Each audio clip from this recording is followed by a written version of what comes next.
The Federal Aviation Authority (FAA) said that it allowed Boeing to partially oversee the certification of software on its 737 MAX planes, which is the focus of investigations into two deadly crashes by the planes that killed almost 350 people.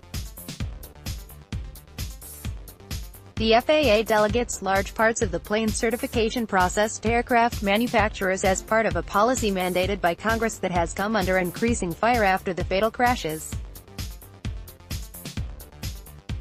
Daniel Elwell, the acting administrator of the FAA, told the Senate Committee on Commerce, Science and Transportation Subcommittee on Aviation on Wednesday that the FAA had initially overseen the software certification, but that more authority was given to Boeing when it had the comfort level that the manufacturer could oversee the system. Read more. Boeing just unveiled how it's going to fix the 737 MAX that was grounded after two fatal crashes in recent months. While Elwell said that the process needs to evolve, he also defended it as something that produces safe aircraft and as being part of the fabric of what we've used to become as safe as we are today. Elwell's comments were reported by the New York Times. Families of passengers on the Lion Air flight look at the belongings of passengers in Jakarta's Tanjung Priok port.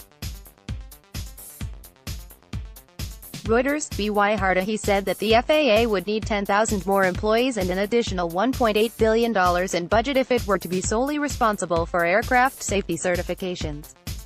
Transport Secretary Elaine Chao has requested an audit into the FAA certification of the 737 MAX, which the Department of Transportation's Inspector General, a watchdog within the department, formally announced on Wednesday would take place. Read more. Europe and Canada are investigating the Boeing 737 MAX themselves rather than trusting the U.S., another apparent snub of American regulators. But Chao also defended the practice of allowing manufacturers to help certify their own planes as necessary, and said that the FAA sets safety standards that manufacturers have to meet. The close ties between aircraft manufacturers and the FAA have come under increased scrutiny since the October 2018 Lion Air crash and the Ethiopian Airlines crash earlier this month, where an automated control system that pointed the plane's noses down is believed to be the focus of investigations. Federal Aviation Administration Acting Administrator Daniel Elwell left, and Department of Transportation Inspector General Calvin Scoville arrived for a Senate Transportation Subcommittee on Wednesday.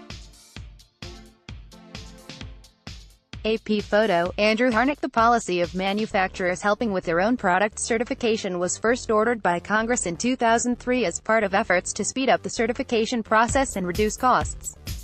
The FAA delegated authority to Boeing in 2009, and now allows more than 80 aviation companies to certify their own product safety, according to The Washington Post. Read more. We are all humbled. Boeing CEO publishes contrite open letter, as 737 MAX crash investigations zero in on software linked to nosedives that brought down two planes. Several lawmakers criticized the process on Wednesday, with Sen.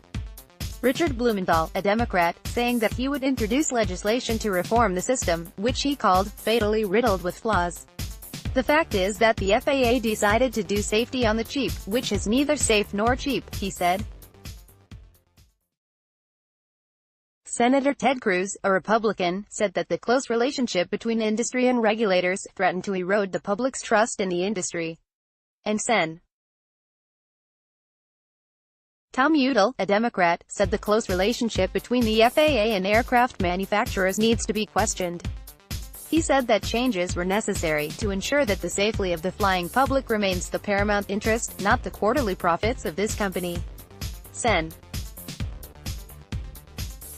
Richard Blumenthal speaks before a Senate Transportation Subcommittee hearing on commercial airline safety on Wednesday. AP photo, Andrew Harnick. Calvin Scoville, Inspector General at the Department of Transportation, said that changes will be made to the current system, and said the FAA will introduce a new process by July 2019. Mike Sinnott, Boeing's Vice President of Airplane Development, repeated the company's confidence in the safety of the 737 MAX on Wednesday. We are working with customers and regulators around the world to restore faith in our industry and also to reaffirm our commitment to safety and to earning the trust of the flying public, he said, the Associated Press reported.